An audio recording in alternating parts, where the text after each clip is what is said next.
Hello friends. आज के इस वीडियो में हम देखने वाले हैं कंस्ट्रक्शन ऑफ डीसी मशीन। इसके जस्ट पहले वाले वीडियो में फर्स्ट वीडियो में हमने देखा था डीसी मशीन की बेसिक्स, जो कि वो किस प्रिंसिपल पे कार्य करता है, फ्लेमिंग्स लेफ्ट हैंड रूल हमने देखा था। अगर आपने वो वाला वीडियो नहीं देखा है तो एक बार आपसे रिक्वेस्ट है कि उसको ज़रूर देख लीजिएगा। आज के इस वीडियो में बात करेंगे कंस्ट्रक्शन ऑफ डीसी मशीन। ठीक है, डीसी मशीन के कंस्ट्रक्शन के बारे में हम बात करने वाले हैं। ये जो है एक हमारा एक जनरली जो है हमारा डायग्राम है, जिसमें हमको पता है कि ये वाली जो बीच वाली चीज़ है ये हमारा आर्मेचर वाइंडिंग। ठीक है, तो हमने देखा था कि दो मेन रूप से जो है दो पार्ट्स होते हैं। एक होता है हमारा स्टेटर एंड दूसरा होता है हमारा रोटर। ठीक है, एक होता है स्टेटर और दूसरा होता है हमारा रोटर। ठीक है, स्टेटर हमारा स्टेशनरी पार्ट होता है जो कि रुका होता है, जिस पे हम फील्ड वाइंडिंग करते हैं, और रोटर हमारा मूविंग पार्ट होता है, रोटेशनल पार्ट होता है, जिस पे हम आर्मेचर वाइंडिंग करते हैं। ठीक है, ये है। अब हम देखते हैं आर्मेचर वाइंडिंग। यहाँ पे है आर्मेचर वाइंडिंग, ये बाहरी पार्ट जो कि मैकेनिकल डैमेज होने से बचाता है, और इसको हम कहते हैं योक। ठीक है, योक हो गया। और ये हमारा पोल है, और पोल में भी ये हमारा पोल शू वाला पार्ट है। ठीक है, ये आप देख सकते हैं, ये वाला जो पार्ट है ये हमारा पोल कोर है। ठीक है, ये वाला कौन सा पार्ट है? पोल कोर है। और ये वाला जो पार्ट है ये है पोल शू। ठीक है, कर्व में जो है वो पोल शू है, और ये इसमें नॉर्थ साउथ ऐसे ही पोल्स होते हैं। और ये जो बीच में छोटा सा है ये हमारा इंटरपोल है। ठीक है, इंटरपोल है। और यहाँ पे ये हमारी फील्ड वाइंडिंग किस पे है? तो फील्ड वाइंडिंग हमारी होती है पोल कोर पे। ठीक है, पोल कोर पे फील्ड वाइंडिंग होती है। कंपनसेटिंग वाइंडिंग पोल शू पे होती है। और इसके सभी मतलब एक एक पार्ट के बारे में हम उसमें जो क्वेश्चन पूछे आते हैं, जो चीज़ें हमारे लिए इम्पोर्टेंट है, वो सारी चीज़ें हम देखने वाले हैं। ठीक है, ये है। और मैंने बताया कि ये वाला जो पार्ट है ये पोल शू है, जिसको हम पोल आर्क या पोल फेस भी कहते हैं। ठीक है, तो ये जस्ट एक डायग्राम है जिसके थ्रू हम एक एक पार्ट्स को देख सकते हैं। ठीक है, तो आइए एक एक पार्ट के बारे में, एक एक चीज़ों के बारे में हम डिटेल में देखते हैं। ठीक है, in a DC machine alternating north and south pole are used. इसमें जो है अल्टरनेटिंग नॉर्थ और साउथ पोल्स होते हैं। ठीक है, जैसे एक अगर इधर हमारा है एक पोल यहाँ पे हमारा, ठीक है, मान लीजिए हम 4 पोल डीसी मशीन बना रहे हैं। ठीक है, मान लीजिए हम 4 पोल डीसी मशीन बना रहे हैं, तो यहाँ पे थोड़ा सा जो है कि ज़्यादा जगह है नहीं, बट मैनेज करेंगे, समझना हमें। ओके, तो यहाँ पे 4 पोल हो गया।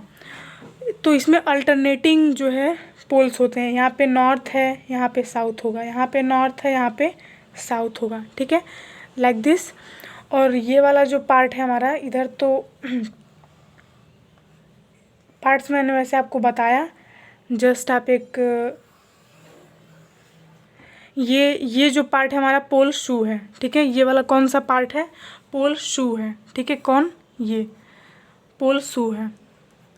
ठीक है, पोल शू को पोल आर्क या पोल फेस भी कहते हैं। और ये है पोल कोर, ये हमारा पोल कोर। ठीक है, और पोल कोर पे ही हम करते हैं कौन सी वाइंडिंग? फील्ड वाइंडिंग करते हैं। ठीक है, ऐसे फिर इधर से ले जाके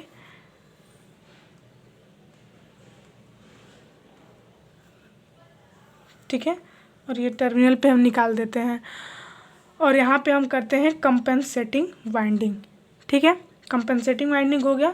और यहाँ पे यहाँ पे स्लॉट्स के रूप में हमारे आर्मेचर होते हैं, और इन स्लॉट्स में हम करते हैं आर्मेचर वाइंडिंग। ठीक है, ये हमारा हो गया आर्मेचर, बीच में हमारा शाफ्ट है, और इसमें हम करते हैं आर्मेचर वाइंडिंग। ठीक है, चलिए योक के बारे में हम देखते हैं। फर्स्ट जो हमारा बाहरी आवरण था, बाहरी आवरण ये वाला जो पार्ट है ये हमारा है योक। ठीक है, जो कि मैकेनिकल डैमेज होने से बचाता है। ओके, चलिए सो योक देखते हैं, it protect from mechanical damage. ये जो है योक जो है मैकेनिकल डैमेज होने से मशीन को बचाता है। From yoke always 5/2 flux will flow. Yoke से 5/2 फ्लक्स फ्लो करता है। कैसे, चलिए देखते हैं। यहाँ से हमारा 5 फ्लक्स इधर से फ्लो करेगा, 5/2 इधर से फ्लो करेगा, 5/2 इधर से, जस्ट ऐसे ही हमारा 5/2 इधर से फ्लक्स फ्लो करेगा, ऐसे 5/2। तो from yoke always 5/2 flux will flow. The poles are bolted to yoke. जो पोल्स होंगे, जो पोल्स हैं ये योक से, ये जो हमारे पोल्स हैं, ये जो हमारा पोल है, ये जो हमारा पोल है ये योक से अगर बात करें कैसे जुड़ा होता है तो ये होता है हमारा बोल्टेड होता है। ये क्वेश्चन आता है, वेरी वेरी इंपॉर्टेंट है कि ये जो पोल है हमारा, जो पोल है ये योक से कैसे जुड़ा होता है। तो ये जुड़ा होता है कैसे, बोल्टेड होता है। ठीक है, तो ये होता है हमारा बोल्टेड। पोल जो है, पोल कोर या पोल जो है वो योक से कैसे जुड़ा होता है, तो ये जुड़ा होता है बोल्टेड होता है, बोल्ट से जुड़ा होता है। ठीक है, चलिए। Yoke is made up of cast iron. Yoke जो है वो कास्ट आयरन का बना होता है। कास्ट आयरन जो है किसके लिए, तो स्मॉल रेटिंग ऑफ मशीन है, तो वो स्मॉल रेटिंग ऑफ मशीन के लिए कास्ट आयरन का हम यूज करेंगे, और लार्ज रेटिंग ऑफ मशीन के लिए फैब्रिकेटेड स्टील का यूज करेंगे। यदि हमारी मशीन स्मॉल रेटिंग मशीन है, स्मॉल रेटिंग की है, कम रेटिंग की है, तो हम कास्ट आयरन यूज करेंगे, और यदि मशीन हमारी लार्ज रेटिंग की है तो हम फैब्रिकेटेड स्टील यूज करेंगे। ठीक है, जनरली जो है पोल में हम लेमिनेशन नहीं करते हैं।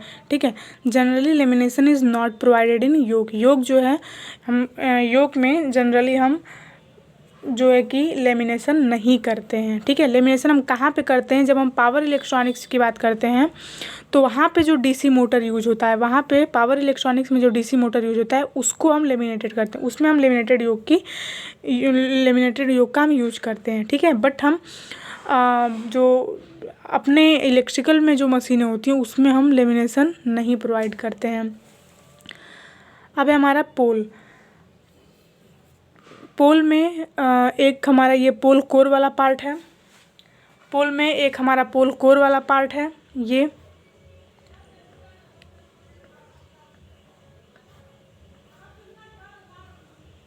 हो गया हमारा पोल। ठीक है, मान लीजिए नॉर्थ पोल है, तो ये वाला जो पार्ट है ये हमारा पोल कोर है, और ये वाला जो पार्ट है ये हमारा पोल शू।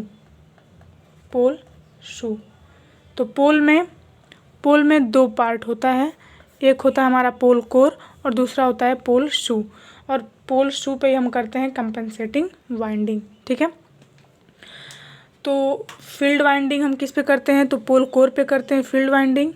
पोल शू हो गया कंपनसेटिंग वाइंडिंग हो गया, और ये हो गया हमारा पोल कोर। अब हम देखते हैं generally the pole shoe are laminated. जो पोल शू होता है, पोल शू हमारा लेमिनेटेड होता है। ठीक है, जो हमारा पोल शू है वो है हमारा लेमिनेटेड होता है, पोल शू लेमिनेटेड होता है। The pole is made up of silicon steel. जो हमारा पोल है वो सिलिकॉन स्टील का बना होता है। ठीक है, पोल जो है हमारा वो सिलिकॉन स्टील का बना होता है। 3% to 5% silicon is added to minimise hysteresis loss. हम जो है कि सिलिकॉन स्टील जिस मटेरियल का हम पोल बना रहे हैं जो कि है सिलिकॉन स्टील, इसमें हम 3 से 5% जो है सिलिकॉन यूज करते हैं। क्यों ऐड करते हैं, to minimise hysteresis loss. Hysteresis loss को कम करने के लिए हम सिलिकॉन का यूज करते हैं 3% से 5%। ठीक है, ऑन द पोल कोर में हम करते हैं फील्ड वाइंडिंग। पोल कोर पे हम करते हैं field winding, but on the pole shoe हम करते हैं कंपनसेटिंग वाइंडिंग। पोल शू में हम करते हैं कंपनसेटिंग वाइंडिंग। ठीक है, तो यहाँ इस तरह से हो गया। इसमें हम लगाएंगे स्क्रू लॉ लगाएंगे, यानी कि अगर हम अंदर से ऐसे कर रहे हैं, यदि हम वाइंडिंग हम अंदर से ले जा रहे हैं दैट मीन्स कि यहाँ से जो है नॉर्थ है, जस्ट यहाँ पे यदि हम ये हमारी है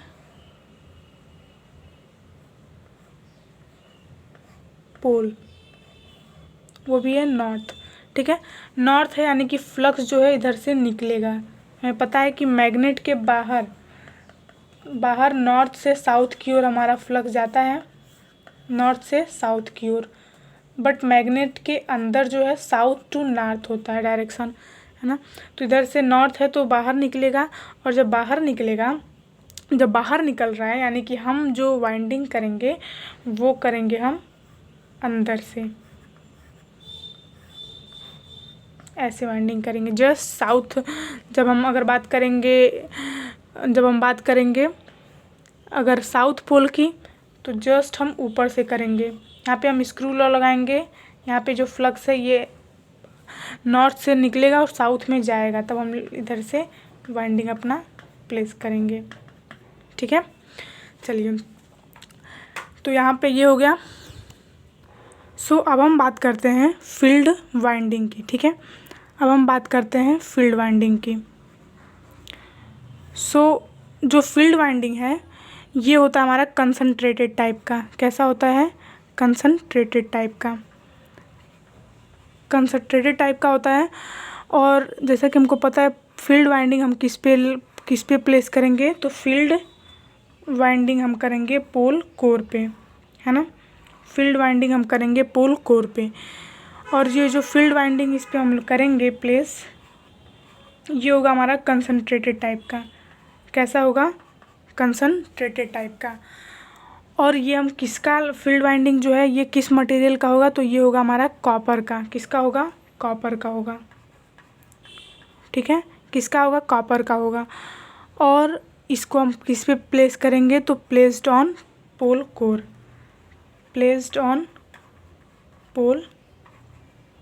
कोर, ठीक है। तो ये हो गया हमारा फील्ड वाइंडिंग। सो अब हम बात करते हैं कंपनसेटिंग वाइंडिंग की, जिसको हम किस पे यूज किए थे, किस पे प्लेस किए थे, तो इसको हम प्लेस किए थे पोल शू पे, ठीक है।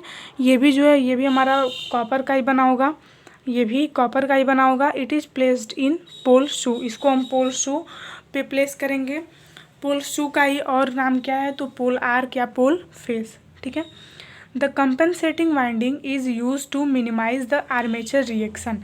इसको हम किस लिए यूज करते हैं, तो कंपनसेटिंग वाइंडिंग को हम आर्मेचर रिएक्शन को मिनिमाइज करने के लिए यूज करते हैं, ठीक है।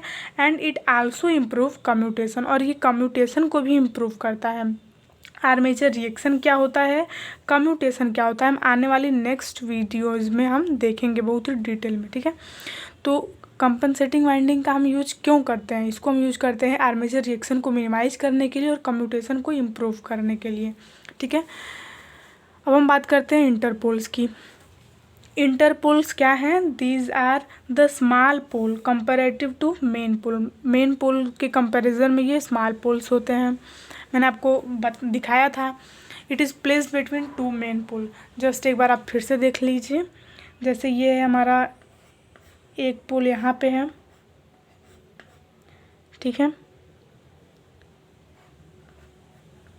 एक पोल यहाँ पे है, एक पोल यहाँ पे है, और एक पोल यहाँ पे है। North south, north south. तो हम इन इंटरपोल्स का यूज हम दो मेन पोल, जैसे ये एक है ना, दो मेन पोल्स हैं, इनके बीच में हम करेंगे इंटरपोल्स का यूज़। यहाँ पे करेंगे इंटरपोल्स का यूज, यहाँ पे करेंगे इंटरपोल्स का यूज, यहाँ पे करेंगे इंटरपोल्स का यूज़, ठीक है। ये जैसे ये हमारी पोल्स हैं, जस्ट ऐसे ये इंटरपोल्स हैं, बट ये स्मॉल पोल्स हैं, ठीक है, स्मॉल साइज़ में है।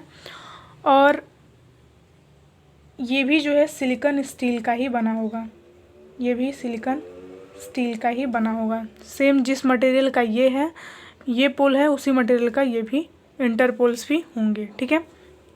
चलिए अब हम बात करते हैं ब्रशेस की। ब्रश की बात करते हैं। The brushes are stationary part, ये हमारी स्टेशनरी पार्ट हैं, ठीक है। ब्रशेज हमारी स्टेशनरी पार्ट होती हैं। It collect current from rotating commutator and supply to stationary load, ये जो है रोटेटिंग कम्यूटेटर से करंट को कलेक्ट करती हैं, रोटेटिंग कम्यूटेटर से करंट को कलेक्ट करती हैं और स्टेशनरी लोड को सप्लाई करती हैं, ठीक है। और ये किस मटेरियल का बना होता है, तो ये कार्बन का होता है या फिर कार्बन ग्रेफाइट का, दो मटेरियल का हम यूज करते हैं, कार्बन का या फिर कार्बन ग्रेफाइट का। तो आप ये देख सकते हैं, ये हमारे है आर्मेचर, और यहाँ पे ये है हमारी कम्यूटेटर, ये वाला पार्ट है कम्यूटेटर, और यहाँ पे हमारी ब्रशेस शिफ्ट हैं, ठीक है। और इनके सीरीज़ में रेजिस्टेंस यूज हुआ, ये हमारी दोनों पोल्स हैं।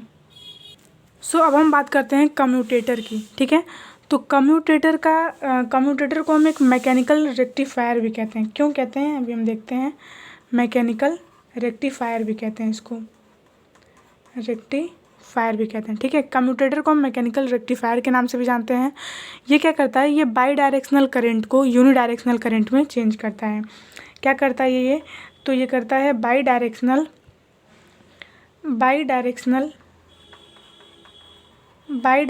करंट को ये बदलता है यूनिडायरेक्शनल करंट में, यूनिडायरेक्शनल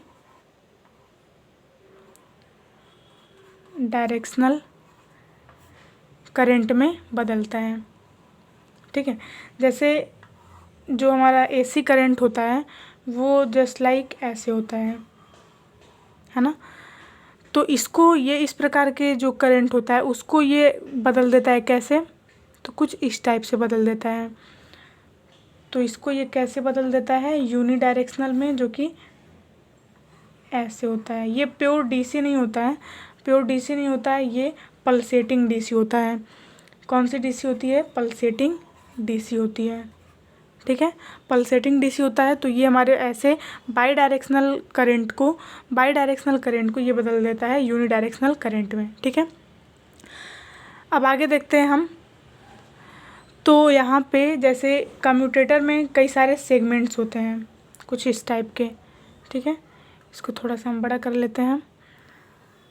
इसमें कई सारे सेगमेंट्स होते हैं, सेगमेंट्स मतलब खाने, एज अ बॉक्सेस टाइप के होते हैं। 1 2 3 4 5 6 7 8 इस टाइप के, 8 नहीं होते हैं, मतलब ऐसे एक सिलेंड्रिकल आकार का होता है। और यहाँ पे कॉइल्स लगी होती हैं, ठीक है। प्रत्येक सेगमेंट में जितनी सेगमेंट्स होंगी उतनी ही कॉइल्स भी होंगी, ठीक है। जितनी सेगमेंट्स होंगे उतनी ही कॉइल्स भी होंगी। तो इस टाइप का ये है हमारा सेगमेंट, ये हमारी सेगमेंट्स हैं, और जितने सेगमेंट्स होंगे उतने ही कॉइल्स भी होंगे, ठीक है। और इनके बीच में इंसुलेशन भी होता है, यहाँ पे इंसुलेशन भी होता है, ठीक है, इंसुलेशन भी होता है। तो इस टाइप के सेगमेंट्स होते हैं। एंड इसको हम मैकेनिकल रेक्टिफायर भी कहते हैं। जैसे कि मैंने बताया कि जो कम्यूटेटर है, कम्यूटेटर को हम क्या कहते हैं, मैकेनिकल रेक्टिफायर भी कहते हैं, मैकेनिकल रेक्टिफायर भी कहते हैं, ठीक है।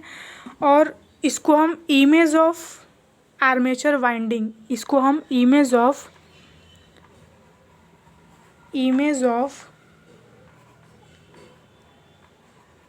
आर्मेचर वाइंडिंग भी कहते हैं, ठीक है। तो ये आप याद रखिएगा, मैकेनिकल रेक्टिफायर भी कहते हैं और इमेज ऑफ आर्मेचर वाइंडिंग भी कहते हैं।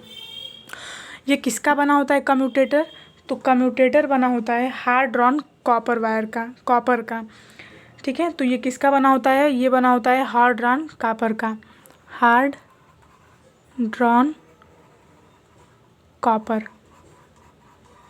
ठीक है। तो ये होता है हार्ड ड्रॉन कॉपर का। एंड जो इंसुलेशन हम यूज कर रहे हैं, इंसुलेशन जो सेगमेंट्स के बीच मैंने बताया, तो वो यूज करेंगे हम किसका, माइका का यूज करेंगे, ठीक है। माइका का हम इंसुलेशन यूज करेंगे। सो इतनी सारे मतलब पॉइंट्स जितने मैंने लिखवाए हैं, ये सारे के सारे हैं हमारे कम्यूटेटर के बारे में, ठीक है। सो आज का लेक्चर हम यहीं तक रहने देते हैं। नेक्स्ट लेक्चर में हम अभी मतलब 7 ही पार्ट्स मैंने अभी बताए, 7वां हमारा कम्यूटेटर था, ठीक है। तो अभी हमारे आर्मेचर में भी आर्मेचर वाइंडिंग अभी हम देखने वाले हैं, ठीक है। आर्मेचर वाइंडिंग देखेंगे, और आर्मेचर वाइंडिंग भी दो तरह का जो होता है हमारा, लैप वाइंडिंग और होता है हमारा वेव वाइंडिंग। तो इनके बारे में हम डिटेल में देखने वाले हैं, ठीक है। सो अगर आप चैनल पे नए हो तो आप चैनल को सब्सक्राइब कर दीजिएगा, ठीक है। और वीडियो पसंद आए तो लाइक ज़रूर कीजिएगा। मिलते हैं नेक्स्ट वीडियो में, तब तक के लिए बस एक ही वर्ड, जय हिंद, जय भारत। Thank you.